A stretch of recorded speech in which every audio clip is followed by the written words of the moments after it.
Kit Byatt. I'm a consultant geriatrician in Hereford County Hospital. I'm from the University of the Philippines. I work in the Evidence Centre at BMJ. I work for the Academic Health Science Network in Oxford. I'm a biology teacher by background. I work at Lingfield School in Surrey. Well, it's been a fantastic 3 days. We've had nearly 400 people from many countries around the world engaging in the debate about how we can produce better evidence for better decisions in healthcare. And I think we recognise we've got enormous problems ahead of us. We're beginning to be much more honest about what those problems are. And I think what was really good about this meeting was the beginnings of more talk about solutions.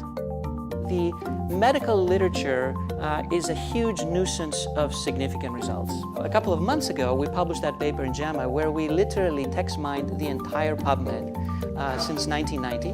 96% of these abstracts and 96% of these full text papers, whenever they had p-values, they had statistically significant p-values. And all of them, more or less, claimed that they had something novel to say. Discovery is a nuisance.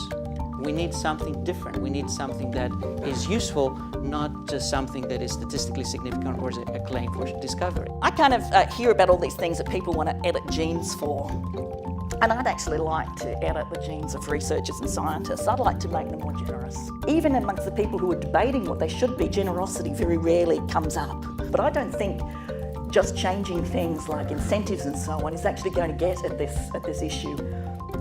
This is a sort of a cultural issue and a social norm one that goes beyond that.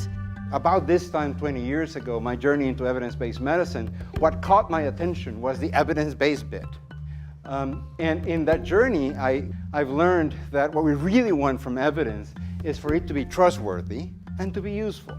The application of evidence in a raw way to a person like Maria Luisa doesn't seem to care for Maria Luisa. Victor has had a really soft but really powerful message that our patients don't always know what is the right thing to do. And we don't often spend enough time telling them and checking that they actually do understand. I think what we're seeing now is this shift, firstly from evidence to evidence for value. Secondly, to think about the Gates question, what is the function of the human being in the digital age? So we're starting to see now evidence plus empathy. Balanced communication and numbers. Now, that's what I'm really concerned with. I love numbers. I think number abuse should be a criminal offence, with the Department of Work and Pensions being serial offender in that way. Every number you hear in the news, somebody's either trying to make it look big to frighten you or look small to reassure you. So let's look at an example of that, a bit of bad risk communication, terrible risk communication. Standard one from last year, bacon, ham and sausages have the same cancer risk as cigarettes, warn experts. No, they didn't, and no, they haven't. But never mind, that's what the bad bit of risk communication by WHO was interpreted, at least by some newspapers. One of the things we were trying to achieve specifically this year was about communication of evidence, and we know that there are plenty of examples where it's just not done well.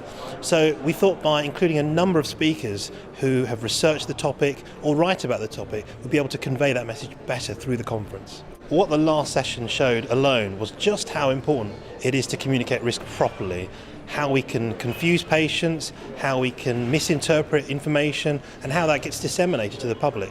So there's a real drive, a need to disseminate, share that information properly.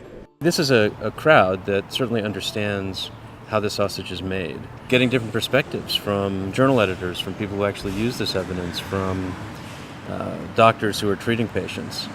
That only enriches what we do and makes us into better reporters and makes us more useful, hopefully. I'm very optimistic. Despite a pessimistic message of my lecture, I think that this means that there's plenty of room for improvement.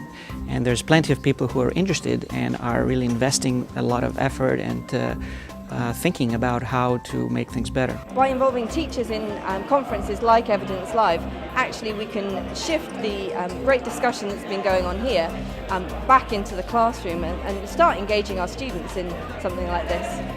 We're going to go away now and write up the Evidence-Based Medicine 2.0 agenda.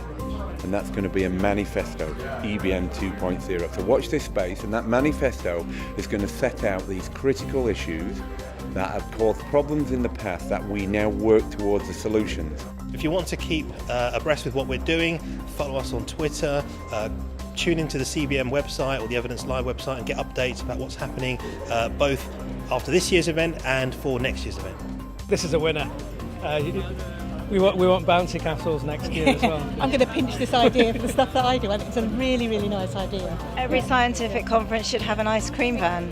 Exactly. I'm sure there'll be some kind of randomised control trial to prove this in future years, but we're the guinea pigs.